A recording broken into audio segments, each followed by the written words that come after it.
Y bienvenidos sean todos nuevamente a esta instancia de predicación del Evangelio.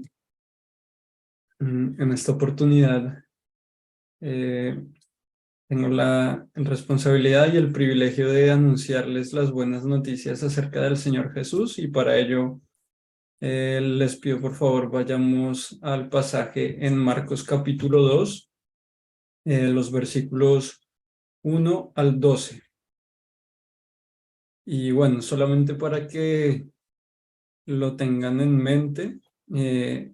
Este pasaje es uno de los pasajes que aparece en los tres evangelios sinópticos. Aparece también entonces en el Evangelio de Mateo, en el capítulo 9, y en el Evangelio de Lucas, en el capítulo 5.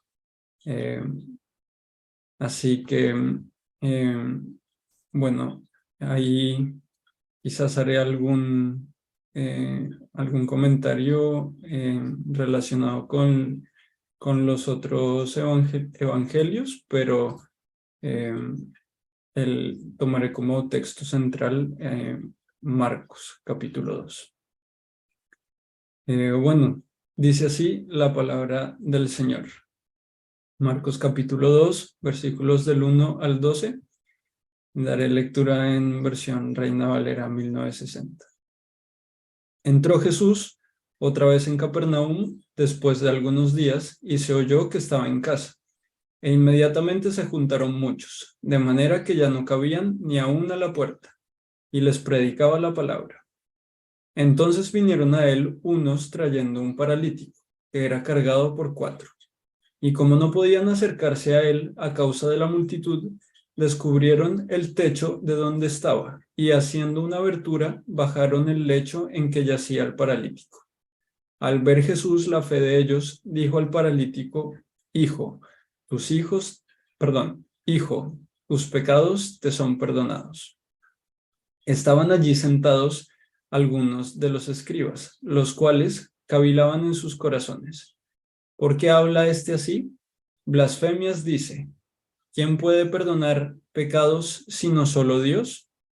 Y conociendo luego Jesús en su espíritu, que cavilaban de esta manera dentro de sí mismos, les dijo: ¿Por qué caviláis así en vuestros corazones?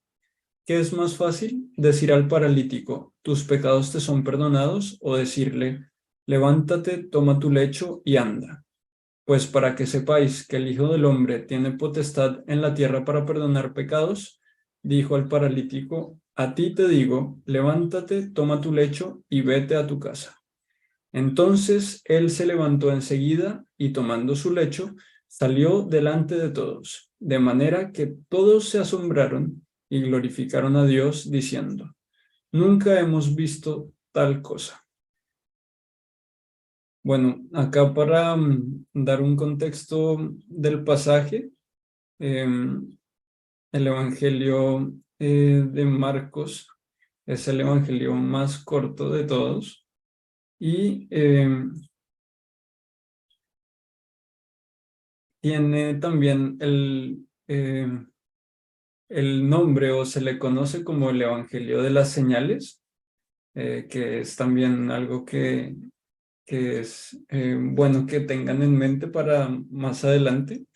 Eh, bueno, pues obviamente explicaré por qué se le conoce como el Evangelio de las señales y qué beneficio hay en que tengamos esto en mente. Y bueno, también ya como algo más concreto, el capítulo 1, que es el que le antecede, se nos narra cómo Jesús inicia su ministerio en Galilea, predicando el Evangelio del Reino de Dios. Y la primera intervención del Señor Jesús está en el versículo 15, donde él dice: el tiempo se ha cumplido y el reino de Dios se ha acercado. Arrepentíos y creed en el Evangelio.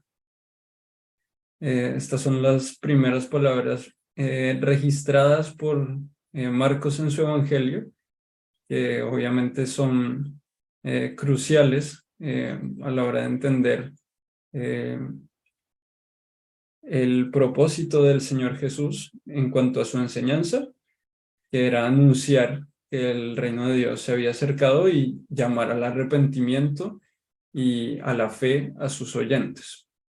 Y bueno, después el Señor Jesús eh, se relata cómo conoce a Simón, Pedro y Andrés y les invita a seguirle para que pues él los iba a hacer pescadores de hombres.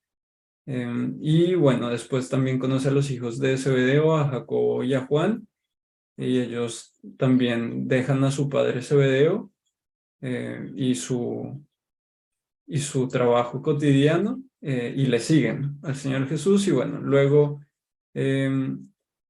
también en este capítulo 1 hay 4 señales o 4 milagros. El Señor sanó a un endemoniado, pues obviamente el endemoniado deja de estar endemoniado. También el Señor sana a la mamá de Pedro, creo. Y también sana a muchos y expulsa a muchos demonios. Y por último, como la cuarta señal del capítulo 1 es que sana a un leproso. Y tin, claro, entonces aquí tenemos un buen contexto para ya situarnos en lo que es el capítulo 2, donde el Señor Jesús continúa su ministerio en Galilea. Y, perdón, no era la mamá de Pedro, sino su suegra. Aprovecho de corregirme ahí. Y bueno, volviendo entonces al capítulo 2, el Señor Jesús vuelve a entrar en Capernaum, cosa que no estaba haciendo ya con mucha frecuencia, porque ya por estas 4 señales que les comenté, por estos 4 milagros, él ya había ganado mucha fama. Entonces ya era imposible que él entrara a la ciudad sin que se generara un gran alboroto, una gran conmoción, porque pues ya todos estaban al tanto que el Señor Jesús tenía poder para hacer estas señales milagrosas. Y bueno, entonces eh,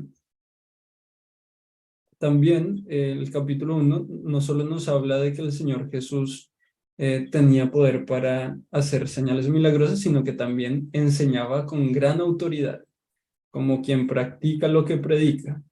Y bueno, ya entrando de lleno al pasaje, vemos que el versículo 1 se oyó que Jesús estaba en casa. En el versículo 2 vemos que inmediatamente ante esta noticia se juntaron muchos, de manera que ya no cabían ni aún a la puerta. Y el Señor Jesús les predicaba la palabra. O como dice Lucas, les estaba enseñando. Y bueno, acá en Lucas, si vamos al otro evangelio, el pasaje nos detalla un grupo de personajes, ya los introduce de una buena vez, que iban a jugar un papel relevante en lo que estaba por suceder. Dice en Lucas que estaban sentados los fariseos y doctores de la ley, los cuales habían venido de todas las aldeas de Galilea, de Judea y Jerusalén. Los fariseos y doctores de la ley, que vemos más adelante que Marcos los llama los escribas, a los doctores de la ley. Bueno, partiendo por los fariseos, eran un grupo dentro del judaísmo conocidos por su estricta observancia de la ley y de las tradiciones religiosas, y los escribas, por otra parte, eran expertos en la ley de Moisés y en la interpretación de las escrituras, eran los maestros, por así decirlo, y obviamente también muy asociado al nombre bajo el cual se les conoce según los evangelios. Los escribas copiaban y transmitían los textos sagrados. Los escribían y brindaban explicaciones e interpretaciones de los mismos al pueblo.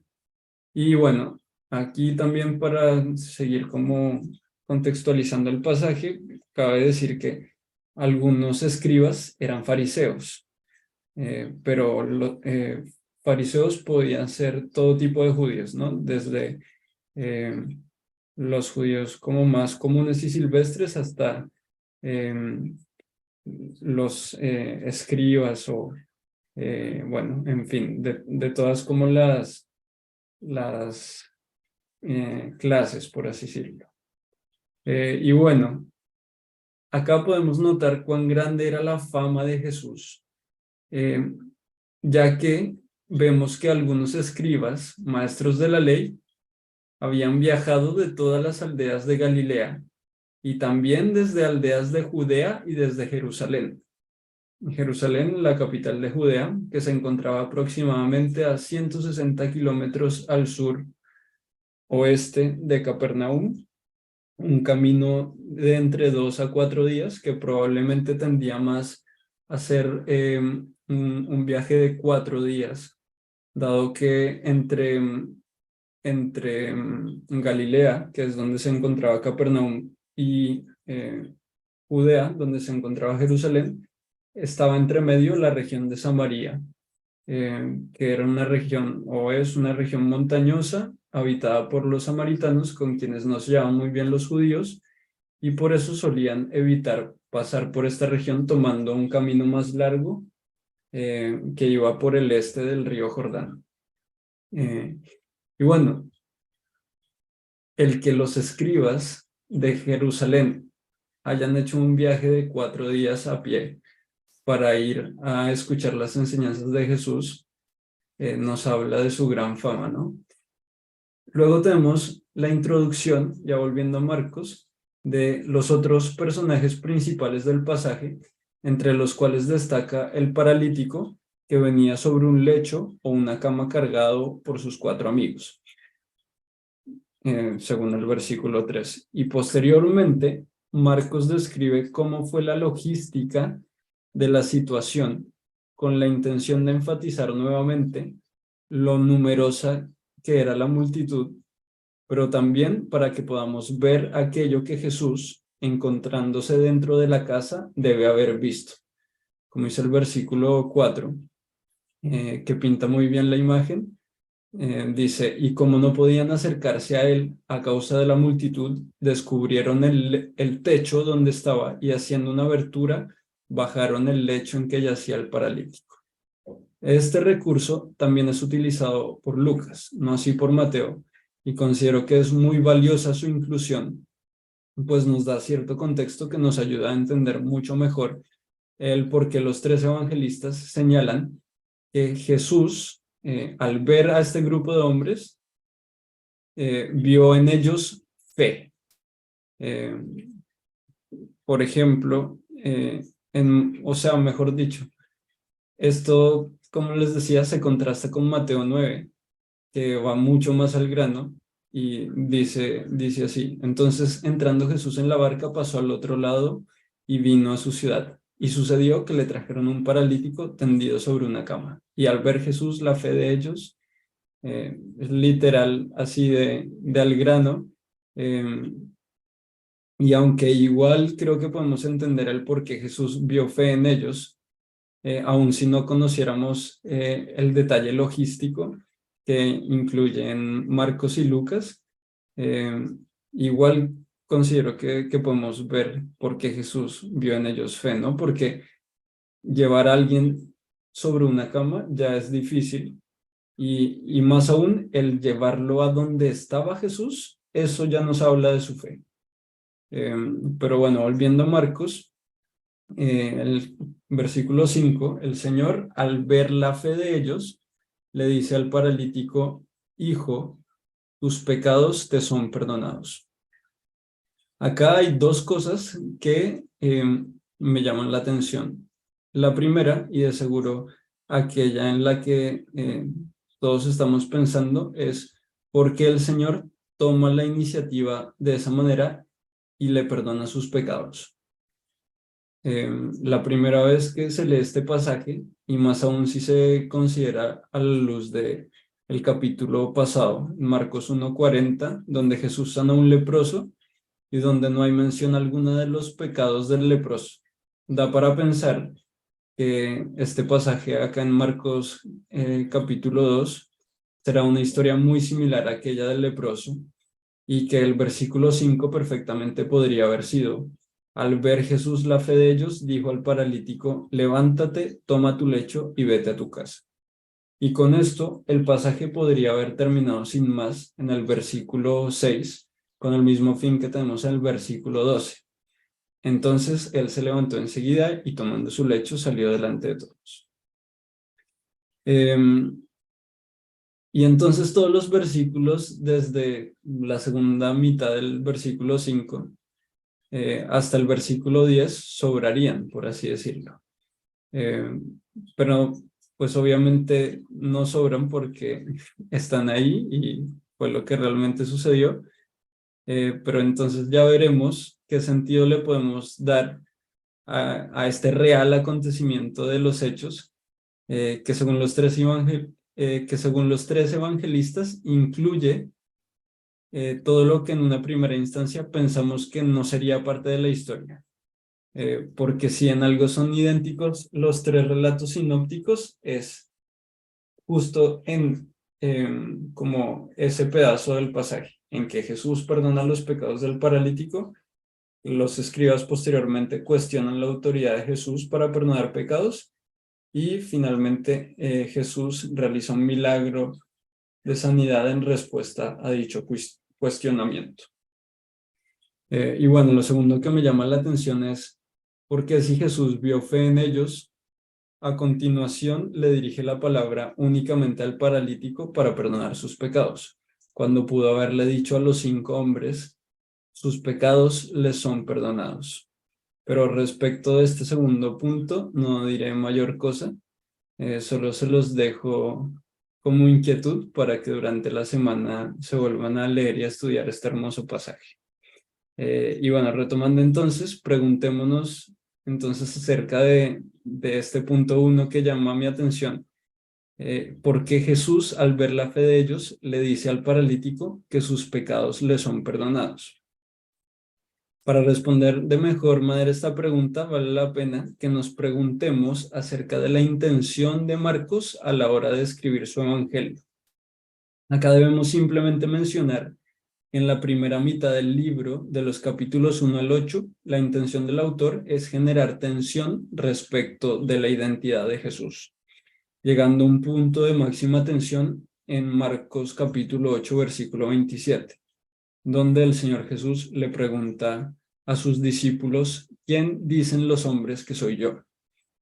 Y bueno, ahí vale la pena, yo creo, leer los siguientes versículos. Dice, del 28 al 30, ellos respondieron, unos, Juan el Bautista, otros Elías y otros algunos de los profetas.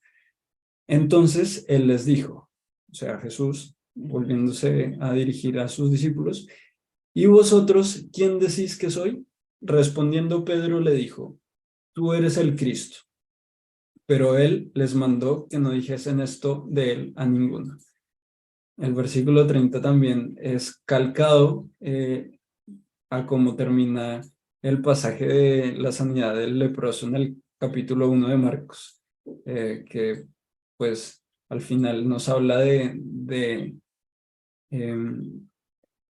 este tema de mayor relevancia que busca destacar el autor en Marcos, ¿no? Que hay algo acerca de la identidad de Jesús, que Jesús quiere ser quien lleve los tiempos y marque un poco como la forma en la cual él va a dar a conocer su identidad. No quiere que el leproso ande diciendo nada acerca de él, sino que él quiere un poco marcar esa pauta porque, bueno, él amaba a sus oyentes y quería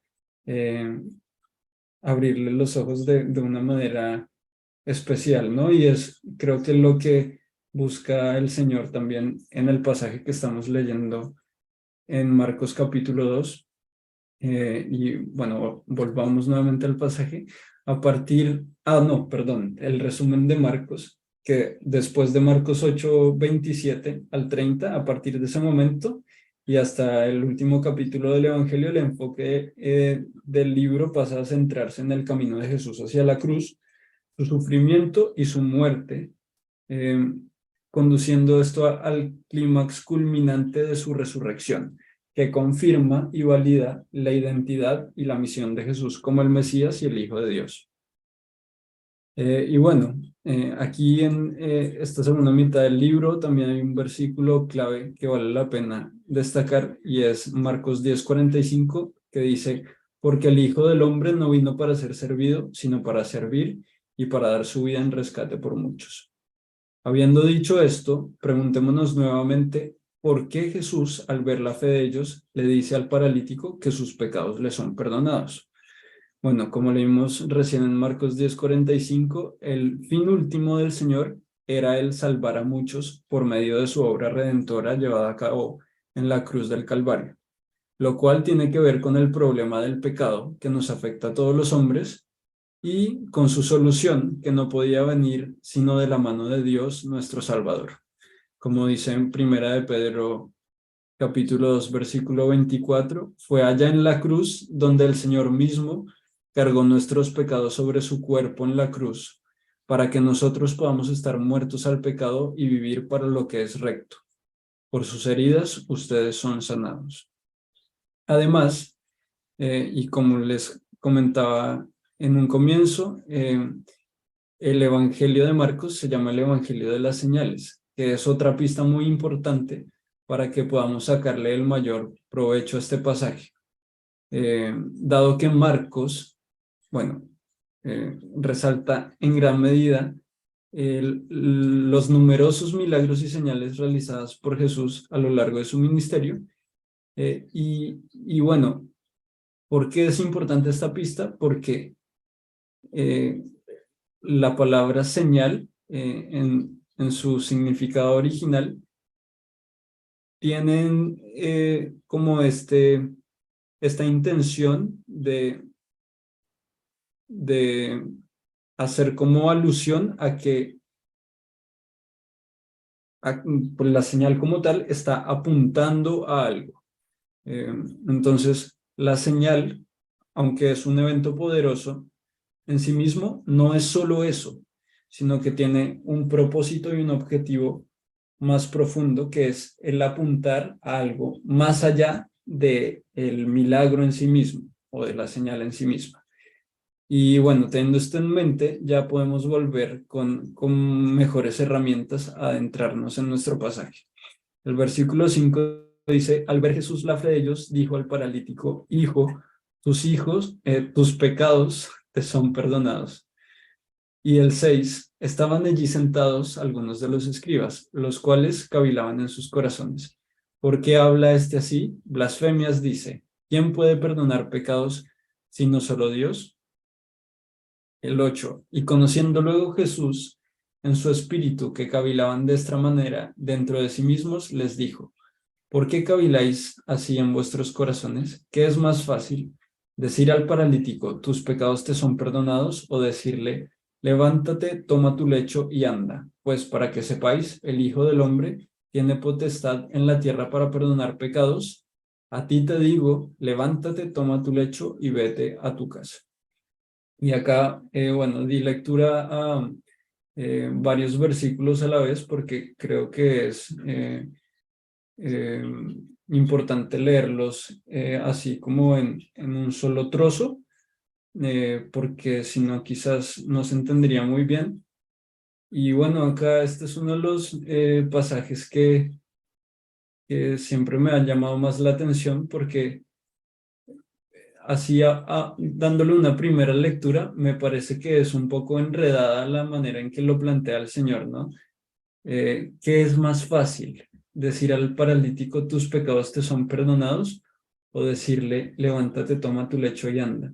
Y esta es como la respuesta que da el Señor Jesús a los escribas que dentro de sí mismos, cosa que el Señor Jesús sabe, dentro de sí mismos piensan, ¿por qué le dijo que le perdonan los pecados si solo Dios puede hacer eso? Obviamente acá también se entiende por qué comentábamos que los escribas eran maestros y expertos en la ley, ¿no? Porque es importante que sepamos que si los escribas afirman que solo Dios puede perdonar pecados, entonces, dado la autoridad que, que tiene un maestro en la ley, es prudente que nosotros le creamos esta afirmación a los escribas. O sea, podemos estar plenamente de acuerdo con los escribas en afirmar que solamente Dios puede perdonar pecados. Pero entonces, ¿por qué los escribas le dicen, bueno, dentro de sí mismos piensan que Jesús está diciendo blasfemias, o sea, diciendo cosas que son falsas? Eh, y bueno, de un nivel de falsedad tremendamente ofensivo contra Dios.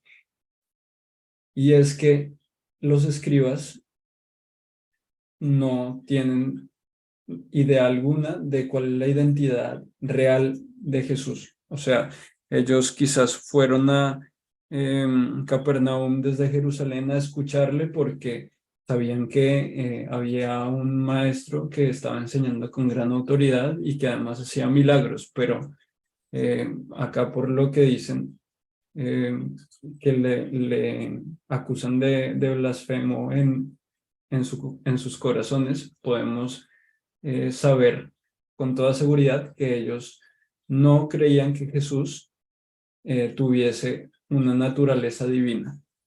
O sea, no creían que Jesús fuera Dios como para poder perdonar pecados. Y entonces aquí, posteriormente, el Señor Jesús les responde: ¿qué es más fácil, decir al paralítico, tus pecados te son perdonados, o decirle, levántate, toma tu lecho y anda? Acá obviamente estamos en el capítulo 2, donde el Señor Jesús, dentro del relato de Marcos, no les va a decir como a los escribas, no, miren, lo que pasa es que yo soy el Cristo, eh, y si ustedes tienen una buena interpretación de quién es el Cristo, van a entender que el Cristo es divino. Por ejemplo, Isaías, que dice, un niño nos ha nacido, su nombre será Padre Eterno, Dios Poderoso, Príncipe de Paz. El niño siendo Dios poderoso.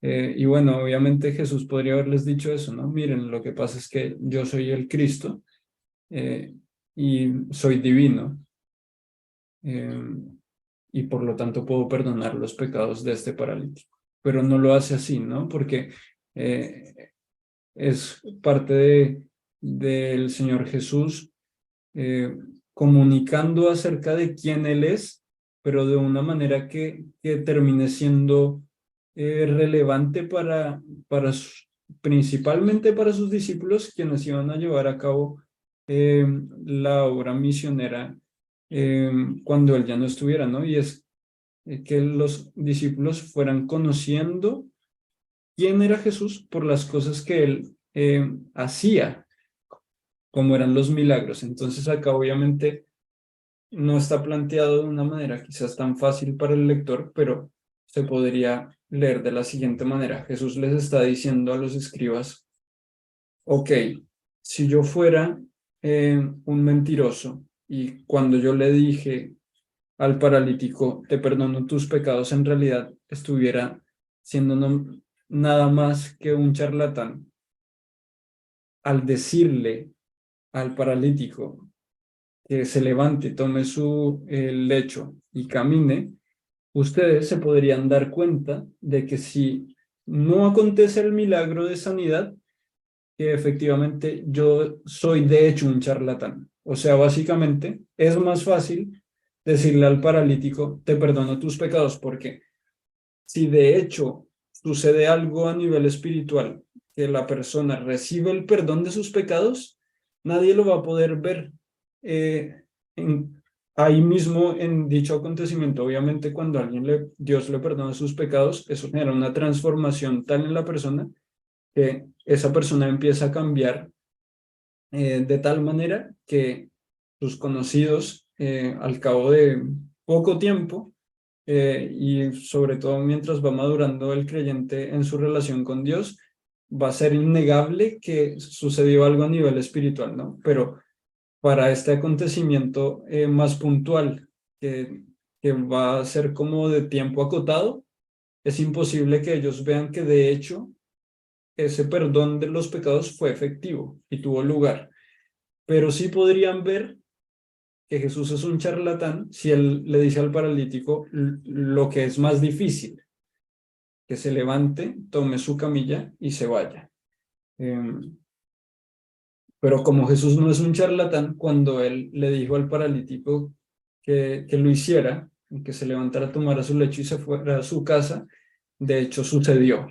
Y esto creo que nos sirve también para introducir acá el trilema de C.S. Lewis, que es muy interesante y muy valioso.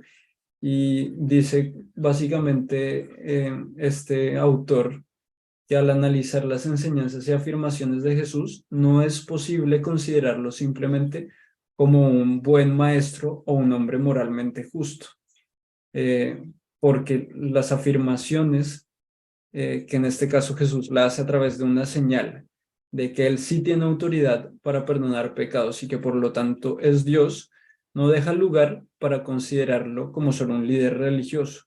Por lo tanto, Lewis plantea el trilema de que Jesús puede ser únicamente una de estas tres opciones, o bien un lunático, alguien loco que creía ser Dios sin serlo, o un mentiroso consciente que afirmaba ser Dios cuando en verdad no lo era, o que afirmaba que podía perdonar pecados cuando en verdad no podía, o la tercera opción es que Jesús realmente sea quien dice ser. Como vemos acá el pasaje, Jesús no está diciendo soy Dios con sus palabras, pero sí está diciendo soy Dios con esta señal de sanidad. Y por lo tanto, hoy usted como oyente es necesario que se enfrente a la realidad de que Jesús es Dios y Señor y que Él le manda a arrepentirse y a tener fe en Él, porque el reino de Dios se ha acercado. Como veíamos, esto es lo que el Señor Jesús enseña en resumidas cuentas. ¿Y qué significa eso de arrepentirse y de que usted tenga fe en Jesús? También se lo comento de manera resumida. Arrepentirse principalmente de creer que usted puede salvarse a sí mismo, porque al igual que el paralítico, usted tiene pecados u ofensas que lo ponen en enemistad con Dios. Y el ofendido es Dios. Por lo tanto, el único que puede solucionar el tema de esas ofensas que ya han tenido lugar es Dios, porque no hay nada que usted pueda hacer para comprarle, por así decirlo, el perdón a Dios. Es demasiado alto el coste, tan alto que Dios tuvo que enviar a su único hijo para morir por todos nosotros pecadores en la cruz del Calvario, para que todos los que pongamos nuestra confianza en el Señor Jesús no perezcamos, ni nos perdamos, ni vayamos al infierno, sino que tengamos vida eterna. Y la vida eterna no es solamente salvarse de ir al infierno, sino que es conocer a Dios y a Jesucristo, a quien Él envió, y tener una relación con Él cercana, que crece cada día más, a tal punto que la gran esperanza del creyente es que el Señor Jesús regrese, como sabemos que sucederá, para que le podamos ver cara a cara y en tal momento tener no solo la transformación del corazón que el Señor Jesús y Dios da a todos los creyentes en el momento en el que creen, sino que también la transformación de sus cuerpos, para que no quede nada que se oponga, en este caso la carne, que nunca puede obedecer la voluntad de Dios, y entonces podamos vivir guiados por el Espíritu sin ninguna intromisión que haga al creyente decir, miserable de mí, ¿quién me librará de este cuerpo de muerte? Como concluye esa idea en Romanos, el apóstol Pablo dice que da gracias a Dios por el Señor Jesucristo, y es por él que este evangelio ha sido predicado a usted en esta hora, para que usted obedezca el llamado al evangelio, a arrepentirse y a creer en el Señor Jesús para la salvación, no solo de su alma, sino también de su cuerpo, y el entrar a esta nueva condición de vida donde Dios sea el centro de todo su ser y la razón de su ser, pues los cristianos somos de Cristo, y Cristo nuestro Kyrios, nuestro Señor. Así que gracias por la atención de todos ustedes, y pido al Señor que bendiga su palabra.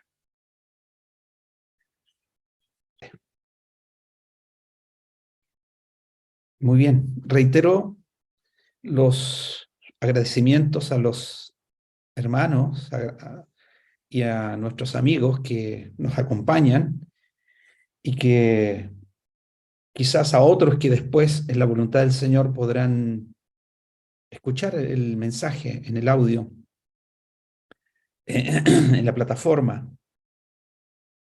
No hay propósito más elevado que predicar el Evangelio. El Señor estuvo y pensaba en lo que se mencionó en la mañana, cómo el Señor atraía a las multitudes para predicarles, para enseñarles, cómo Él, como gran maestro, no siendo su principal misión, sí importante, el Señor lo destacó. Como dice la palabra, el Señor recorría las aldeas, el Señor recorría las ciudades, el Señor iba de lugar en lugar enseñando, y como se topó en el mensaje que ya hemos escuchado con hombres necesitados, algunos físicamente, pero la mirada del Señor iba más profundo, iba al corazón. Los hombres solo veían y vemos lo exterior. Muchas veces no sabemos lo que pasa en el corazón, ¿verdad? A veces usamos este dicho que vemos rostros, pero no corazones. Pero el Señor sí, en su mirada todopoderoso, el Señor sí, en su mirada escrutadora, escudriñadora, él ve lo que hay en el corazón de los hombres. Y quizás eso puede ser parte de la respuesta a la pregunta que nos hacía Andrea al inicio. El Señor conoce los corazones y sabe de los corazones necesitados. Y como el Señor sabe de corazones necesitados, ¿necesitados de qué? Podemos preguntarnos. Algunos corazones necesitados de saciar las necesidades propias de esta vida. La salud, el alimento, el trabajo. Y eso es un aspecto importante. Para algunos, fundamental. Pero el Señor enseñó a los suyos y dijo, no os afanéis, no os afanéis. El Señor sabe de qué tenemos necesidad, sin que nosotros le pidamos. Él ya sabe lo que necesitamos. Pero también el Señor, en su mirada escudriñadora, sabe de la necesidad espiritual y fundamental del hombre. Él sabe que el hombre está afectado de un mal eterno. Y ese mal eterno es el pecado. Y el hombre, sin resolver el tema de sus pecados, no podrá trascender a la eternidad con Dios. El profeta dice que nuestros pecados, porque una de las cosas que la palabra de Dios da por sentado, nos dice que la mirada escudriñadora de Dios fue hacia todos los hombres, a todos los hombres en todo lugar y en todas las épocas, para ver si había algún entendido que buscara a Dios, para ver si había a alguien que a través de su condición natural pudiese estar a la estatura, a la altura de Dios, que pudiese estar libre de pecado. El Señor dice, la palabra dice que Él miró a todos los hombres para ver, y la sentencia es que no encontró a ninguno.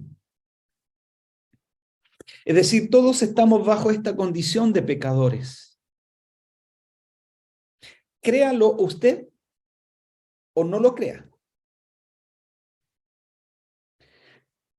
Sea usted cercana al cristianismo o tome usted una posición de rechazo, de no importancia.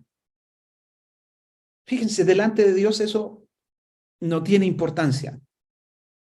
La sentencia de Dios para todos los hombres, independiente de su creencia, independiente de su espiritualidad, dice que todos pecaron. A una se han corrompido. No hay quien haga lo bueno. No hay ni siquiera uno. Es decir, miramos toda la raza humana y todos estamos bajo pecado. Y el profeta, pensando en esto y pensando en la naturaleza de Dios, dijo que nuestros pecados han hecho una separación abismante, como un gran abismo. Nuestros pecados han hecho una separación entre Dios, que es santo, y los hombres, que somos pecadores. Y la paga del pecado es muerte. Si usted quiere una evidencia palpable de que somos pecadores, piense en la muerte.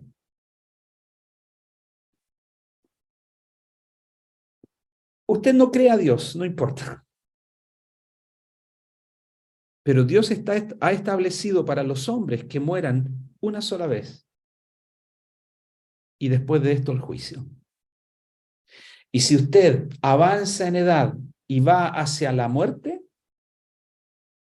es porque la palabra de Dios tiene su cumplimiento. El pecado que está en nosotros ha hecho estragos. Físicamente nos alcanzará la muerte, pero ya la muerte espiritual ha alcanzado, porque el pecado en nosotros nos destituye de la gloria de Dios, nos destituye de la presencia de Dios, nos impide entrar al cielo y entrar a la eternidad con Dios. Es por eso que el Señor recorría las aldeas.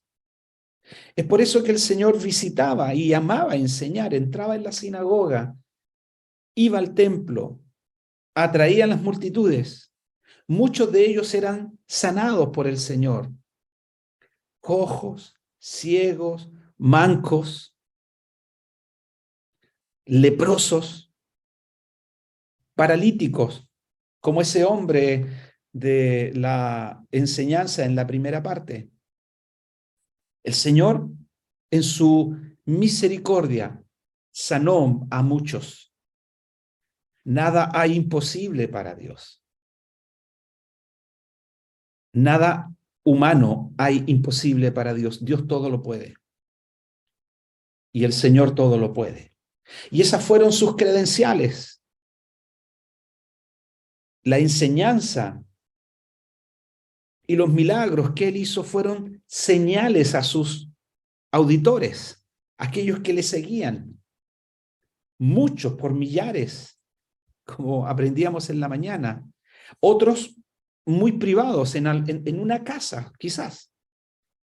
Pero las enseñanzas y los milagros eran las credenciales del Señor, que Él era el ungido, que Él era el Mesías prometido, y que el Mesías, el ungido de Dios, el Cristo, el Hijo de Dios vendría, que un niño iba a nacer, pero un hijo iba a ser dado, el unigénito Hijo de Dios, que llega a la cruz y da su vida en rescate por muchos. Y ese es el Evangelio, y no hay otro mensaje. Mi hermano leyó una porción de Marcos, vamos a leer otra porción y vamos a acompañar la lectura en otras partes de las Escrituras. Pero el Evangelio es uno solo. Dios nos amó, que envió a su Hijo unigénito al mundo. Cristo muere en una cruz, conforme a las Escrituras. Estaba escrito que el Cordero de Dios llegaría al lugar del sacrificio, que Él daría su vida, que Él sería sepultado, que Él resucitaría, que Él aparecería a los suyos, que sería alzado, estaría y al ser alzado entraría en la gloria, en el trono de Dios, se sentaría a la majestad de las alturas. Y la palabra de Dios nos muestra, nos revela que allí está con los creyentes, está con los suyos. Él habita en medio de las alabanzas de su pueblo, pero Él está entronado y se levantará de su trono para venir en busca del fruto de la aflicción de su alma. Llevará a los suyos. Y el Evangelio nos dice que el que cree tiene vida eterna. Y tener vida eterna es ser un creyente, ser un hijo de Dios. Ser un creyente es un escogido de Dios. Y esto no es por el trabajo que usted pueda hacer.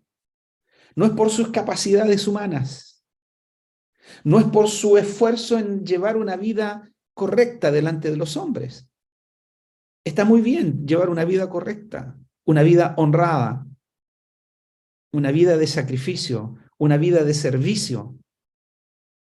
Pero si ese es el camino que usted ha escogido para alcanzar el favor de Dios y tener acceso a la gloria de Dios, entonces ha errado el blanco.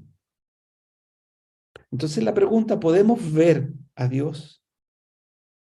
¿Podemos tener acceso a Dios?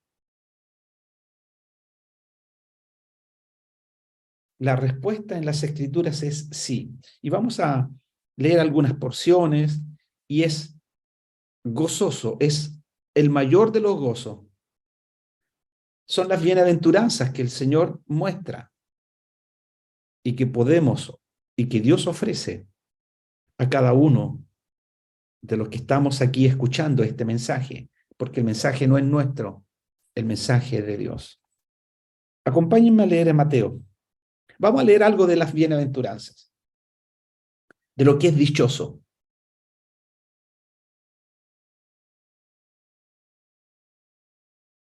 Las multitudes siguen al Señor. Muchos creyentes, deciden servir al Señor y son llamados para el servicio, como Saulo de Tarso, que pasó de ser perseguidor a un amador de Cristo, enseñador de la sana doctrina, predicador del Evangelio. Entre uno y el otro está el mensaje de Dios para Pablo. Le dijo a un hombre que fuera a sanarle o fuera a verle cuando se convirtió, cuando apareció esa señal y esa voz que escuchó camino a Damasco que le dijo: yo soy Jesús, a quien tú persigues. Y Ananías, cuando fue, el Señor le revela y le dice: Ve porque instrumento escogido me es este para llevar el mensaje delante de muchos reyes importantes y hombres quizás de entre medio de la multitud que escuchen el Evangelio. Instrumento escogido. Hoy hay hermanos nuestros que llevan el Evangelio a muchos. Hoy hay hermanos nuestros que se sacrifican, apartan su tiempo, apartan su vida cotidiana. Nosotros estamos aquí muy cómodamente, ¿verdad? Aquí en Concepción, no sé cómo están por allá, por México, pero aquí estamos con frío, ¿verdad? Con lluvia. Hoy estaba pronosticado lluvia y estuvimos en la reunión y a través del día hubo lluvia y vamos a tener lluvia y estamos cómodos, tranquilos. Aquí en mi casa, disculpen, está la estufa encendida, calorcito, cómodamente. Pero hay hermanos que están en otros lugares y están dispuestos a dar su vida por amor al Señor. Están dispuestos a ser sacrificados por llevar este mensaje a otros. Están dispuestos a dar su vida para que otros conozcan al Señor. Leía algunas estadísticas y en muchos países perseguidos, habiendo verdaderos creyentes o habiendo personas que de alguna manera adoptan la cristiandad en sus vidas, están en países perseguidos y son más de 360 millones, leía, de personas que se han definido como seguidores de o la cristiandad o creyentes verdaderos, pero por causa de identificarse con Cristo, sufren la persecución, sufren el desprecio, sufren, leía de una iglesia en Nigeria, más de cerca de 50 personas estaban en una reunión, así como nosotros el sábado, ayer sábado estuvimos en la reunión de jóvenes, cerca de 50 también. Y en una reunión tan rutinaria como las nuestras, interrumpen un grupo de extremistas y se llevan prisionero a muchos de ellos. Algunos lograron esconderse y liberarse, pero hay más de 20, 25 personas de esa reunión, hombres, mujeres y niños que no se saben dónde están. El costo de seguir a Cristo. Muchos hermanos han dado sus vidas, como decía esa inscripción en el Museo de la Persecución. Señor, nosotros lo hemos dejado todo por seguirte. Y ahí está, día tras día, ese mensaje para los visitantes. Nosotros lo hemos dejado todo por seguirte. Y aquí está el Señor, dejando glorias magníficas, viniendo a este mundo para que su palabra, para que el Evangelio pueda ser presentado, para llevar luz a un mundo que está en tinieblas. Como dice Mateo, vamos a leer rápidamente algunos versículos porque el tiempo ya avanza. El Señor recorre, dice Mateo 4, 23, y recorrió Jesús toda Galilea, enseñando en la sinagoga de ellos y predicando el evangelio del reino y sanando toda enfermedad y toda dolencia en el pueblo. Juan escribe ese testimonio de lo que el Señor hizo y dice, el Señor hizo muchas otras señales. Algunas están escritas, otras no están escritas. El Señor hizo muchas señales. Pero, queridos hermanos y amigos, esta que tenemos, de la cual ya mi hermano Andrea ha leído, estas se han escrito con un propósito, para que creáis que Jesús es el Cristo y para que creyendo tengáis vida en su nombre. Tremendo propósito, conocer de que Jesús, de que el Señor Jesucristo es el Cristo, el ungido de Dios, el Hijo de Dios, el que es de la misma naturaleza de Dios. Él es la imagen del Dios invisible. Él es el creador de todas las cosas, nos dice la palabra. Las que hay en los cielos, en la tierra, debajo de la tierra. Él es sustentador y gobernador de todo lo que hay. Él es Jesús. Y Él recorre las aldeas enseñando y predicando y sanando de toda enfermedad y de toda dolencia. Versículo 25, y le seguía mucha gente de Galilea, de Decápolis, de Jerusalén, de Judea y del otro lado del Jordán. Y reúnen a la gente y llegamos al versículo 1 del capítulo 5, donde leemos del sermón, el sermón conocido como el sermón del monte, el sermón de la montaña. Y ahí está Jesús enseñando. Y ahí están los hombres, muchos de ellos seguidores, siervos, pero quizás también religiosos, grandes y pequeños, escuchando este mensaje, escuchando a Jesús. Unos niños quizás,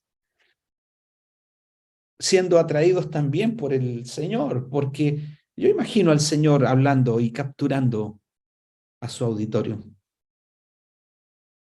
Él es el gran maestro. Él es el gran orador. Él es aquel que trae un mensaje de vida.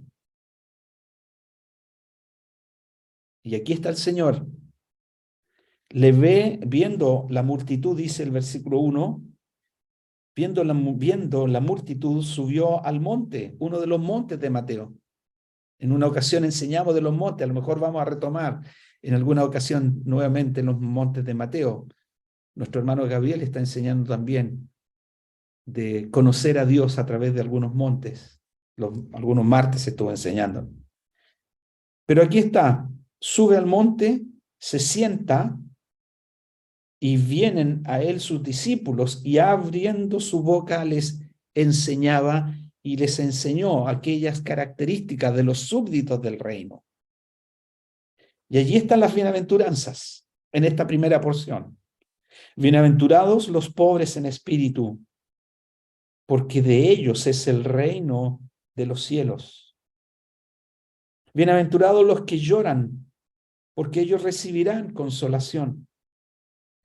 Bienaventurados los mansos, porque ellos heredarán o recibirán la tierra por heredad. Bienaventurados los que tienen hambre y sed de justicia, porque ellos serán saciados. Bienaventurados los misericordiosos, porque ellos alcanzarán misericordia. Bienaventurados los de limpio corazón, porque ellos verán a Dios. Bienaventurados los pacificadores, porque ellos serán llamados hijos de Dios. Bienaventurados los que padecen persecución por causa de la justicia, porque de ellos es el reino de los cielos. Bienaventurados sois cuando por mi causa os vituperen y os persigan y digan toda clase de mal contra vosotros, mintiendo. Gozaos y alegraos, porque vuestro galardón es grande en los cielos, porque así persiguieron a los profetas que fueron antes de vosotros. Y al final, cuando termina el Señor su discurso allí en el capítulo 7, cuando Jesús dice al final, cuando Jesús termina estas palabras, la gente se admiraba de su doctrina porque les enseñaba como quien tiene autoridad y no como los escribas. Enseñaba como quien tiene autoridad. Y en estas bienaventuranzas el Señor nos habla del reino de los cielos. En estas bienaventuranzas el Señor nos habla de aquellos que son llamados hijos de Dios. Y en estas bienaventuranzas, el Señor nos muestra que Dios va a ser visto. Ellos verán a Dios. Sí, a Dios nadie le vio jamás. Dios es espíritu. A Dios nadie le ha visto jamás. Pero el unigénito Hijo, quien es Dios eterno, Él le ha dado a conocer. Y aquí está el Señor del cielo, el Señor que escudriña los corazones, el Señor que conoce a cada uno de ellos y conoce a cada uno de nosotros, hablándonos de que hay dicha, hay gozo, que se puede ver a Dios, que podrán entrar al cielo, pueden ser llamados hijos de Dios. Y no es esta, entre comillas, iglesia, no es este predicador que tiene la autoridad para llevar a alguno de ustedes al cielo, es Dios a través de su Hijo Jesucristo. El Señor llama a aquellos que le reciben, como Juan explica y menciona en su evangelio. ¿Quiénes entrarán al cielo? ¿Quiénes serán llamados hijos de Dios? Estos no son engendrados ni de carne ni de sangre. No es por heredad, como escuchábamos el testimonio de uno de los hijos de Pablo. No es por heredad. Nuestros hijos necesitan convertirse al Señor, si no se perderán eternamente. Usted necesita poner su mirada en el crucificado, en aquel que estuvo en la cruz y que fue sepultado y que resucitó, si usted quiere entrar al cielo. Los que reciben su palabra, dice, les dio el derecho de ser llamados hijos de Dios. ¿Qué importancia tiene el tener el estatus real, verdadero de hijos de Dios? Acceso a la eternidad con Dios. O se es hijo de Dios, o se es hijo de ira, y no hay más. Hijo de desobediencia. Vuestro padre es el diablo, dice el apóstol. Y no hay más. O se es hijo de Dios, o no se es hijo de Dios. Mas a todos los que le recibieron, dice Juan, a los que creen en su nombre, les dio el derecho, les dio la autoridad, les dio la potestad de ser llamados hijos de Dios. Mirad cuál amor nos ha dado el Padre. El Padre nos ha amado para que seamos llamados hijos de Dios. Es decir, es por voluntad divina. No es por deseo humano. Es Dios quien busca a los pecadores. Es Dios quien llama al arrepentimiento. Arrepentíos para que sean borrados vuestros pecados. Arrepentíos y convertíos de tus pecados. Mira a la cruz. Aprópiate de la obra de la cruz. Jehová carga en él, dice el profeta, en su Hijo, Jesucristo, en la cruz. Carga el pecado de todos nosotros. Y por su herida, por su muerte, por su llaga, por su sangre derramada en la cruz, por su vida entregada, nosotros hemos sido curados. Si tú crees en Él, si tú recibes a Jesucristo, el Señor, si tú le confiesas como el Señor de tu vida, si tú tomas la obra de la cruz y su muerte en la cruz y te la apropias a tu vida, el justo muere por los injustos. Él es justo, nosotros injustos. Él es santo, nosotros pecadores. Él ningún mal hizo. Y nosotros llenos de maldad. Pero Dios nos amó en esa condición, que envió a su Hijo unigénito al mundo para que vivamos por Él, para que tengamos acceso a una eternidad con Dios. Usted y yo somos eternos.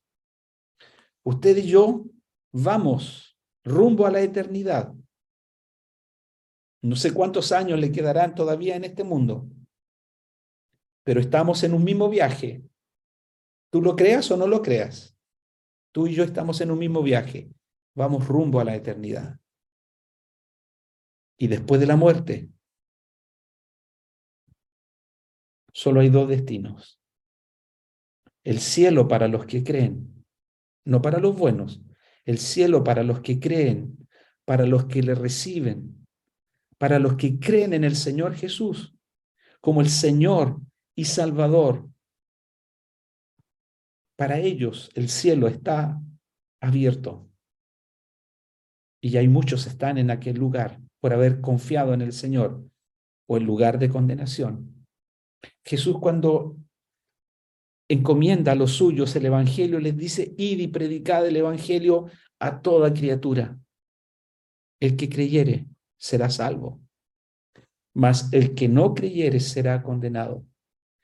He aquí, pongo delante de vosotros, dice el profeta, pongo de vosotros camino de vida y camino de muerte, y no hay más. El Señor aquí en Mateo, y con esto termino, enseña acerca de esto. 2 versículos en su gran discurso, 2 versículos escudriñadores e invitadores del Señor.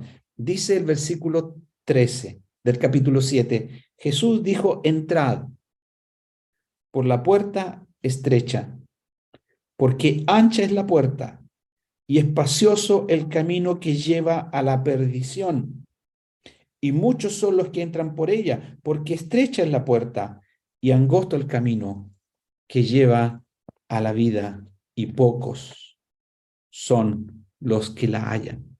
Bienaventurados los de limpio corazón, porque ellos verán a Dios. En boca del salmista, bienaventurado aquel cuya transgresión ha sido perdonada y cubierto su pecado. Bienaventurado el hombre a quien Jehová no culpa de iniquidad y en cuyo espíritu no hay engaño. ¿Quieres tener esta condición de no ser inculpado? Nuestros pecados nos llevan al lugar de condenación. La justicia de Dios, la justicia de Cristo puede ser imputada en tu vida si tú crees en Él. No irás al lugar de condenación. Habrás pasado de muerte espiritual a vida. Cree en el Señor Jesucristo y serás salvo. Vamos a orar para terminar esta reunión. Nuestro Dios y nuestro Padre bendito, te damos gracias por tu palabra doblemente presentada. Te damos gracias por tu amor infinito hacia tus criaturas. Gracias por el corazón misericordioso del Señor, que ve el corazón y vio el corazón de ese hombre paralítico, necesitado, y le dice: hijo, tus pecados te son perdonados. Otros le amonestaron, otros injuriaban, diciendo: ¿quién puede perdonar pecados sino solo Dios? No dándose cuenta que estaban en la misma presencia de Dios. Él es la imagen del Dios invisible. Él es el Dios todopoderoso, el que puede dar vida, perdonar los pecados, levantar al hombre enfermo como este paralítico y a su vez sostener el universo, todo el universo controlado por Él. A pesar de esta condición sublime, eterna, Él se dignó venir a la cruz. Él se dignó ser cargado de nuestros pecados.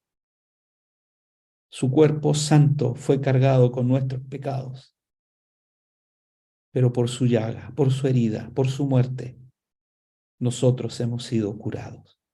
Qué bendita verdad, qué bendita esperanza para todo aquel que cree. Señor, usa tu palabra para que otros sean alcanzados para salvación. Te damos gracias por esta tarde, te damos gracias por el Evangelio, te damos gracias por nuestro Señor, porque tu palabra es viva, tu palabra es eficaz.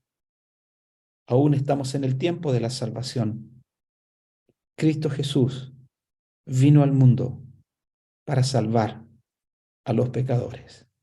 Te damos gracias, Padre, por esta verdad. Nos encomendamos a ti, dándote gracias en el nombre de nuestro Señor Jesucristo.